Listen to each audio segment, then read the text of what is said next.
Hey, what's up guys? Kevin the Tech Ninja here. I'm gonna give you 5 solid reasons why I think the Galaxy S10 is gonna be a pretty big deal. This video is sponsored by Skillshare.com. I know you've heard of Skillshare.com, but if not, let me tell you about it. Skillshare is an online community with hosted premium tutorials for pretty much anything. If you want to learn how to use Photoshop or edit videos, there are dozens of classes for that too. They're running a very special deal right now. The first 500 people from this video to sign up will get 2 months of premium service for free. At the end of the video, I will show you 2 of my favorite classes that I'm currently in right now to enhance my skills. Link is down below. Reason number 1 is gonna be 5G. Look, I know 5G is still considered a buzzword right now. There's a lot of speculation about it. AT&T lies about it. 5G is going to be here in America. It's going to be in a lot of the metropolitan areas, and you need to have a phone that utilizes it. Of course, you could say it won't be available for another year or so, but if you're going to spend $1,000 on a phone, when something new comes out, your phone needs to be able to support it, especially at that price point. And if you're spending that much money, you also want your phone to be a little bit future-proof. So even if your phone has 5G and you're not using it, it's still nice to have, knowing that if you go into an area that does support 5G, you have the ability to use it. And this will be the first major flagship phone in America with 5G. Reason number 2 is that Samsung's actually providing us with a more affordable S10 as well. If you don't want to spend $1,000 and more on a phone, Samsung does have the S10 Lite or the S10e. For many people, that's exactly what they need and want.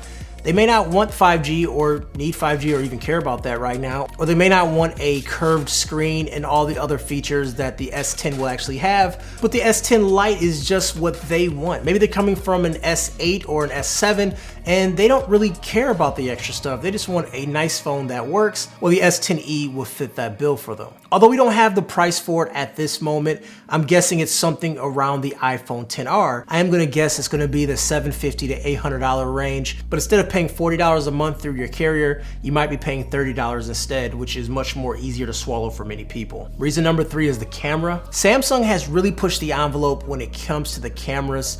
They were the leader for a very long time, but now a lot of other manufacturers have caught up and actually surpassed them.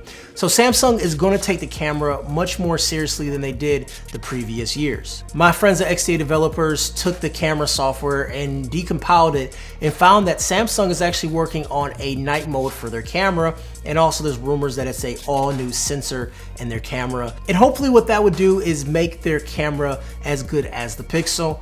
I know the jury is still out on that, but Samsung has the ability, they have the resources to make a better camera, and I think this year they're gonna really take it seriously. Number 4 is design. So Samsung is changing the whole design up. Previously going up to the S5, people were tired of that design. They didn't like the way it looked anymore. They felt it looked like a Band-Aid and they wanted something new. So the S6 changed the whole design, the S7, S8, S9.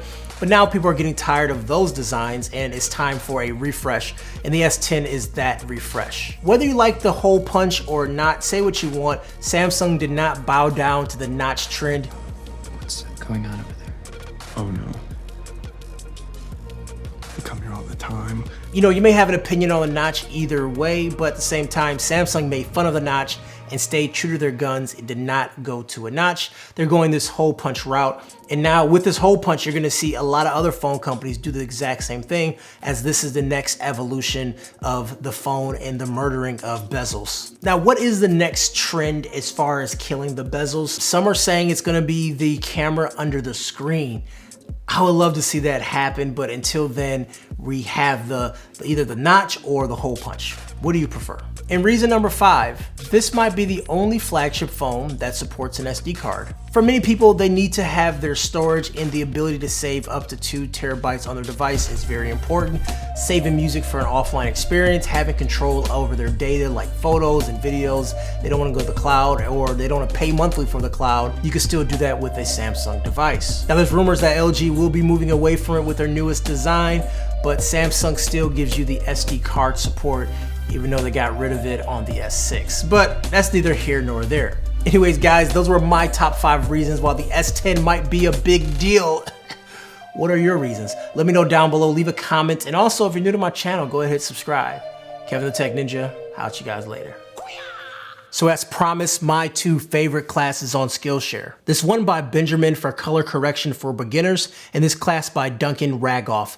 This is creative storytelling. I always want to make my videos look better, so color correction is a great way of doing that. And creative storytelling helps me organize my thoughts when I'm making these videos. Once again, sign up. You get 2 months free for the first 500 people using my link down below, Skillshare.com.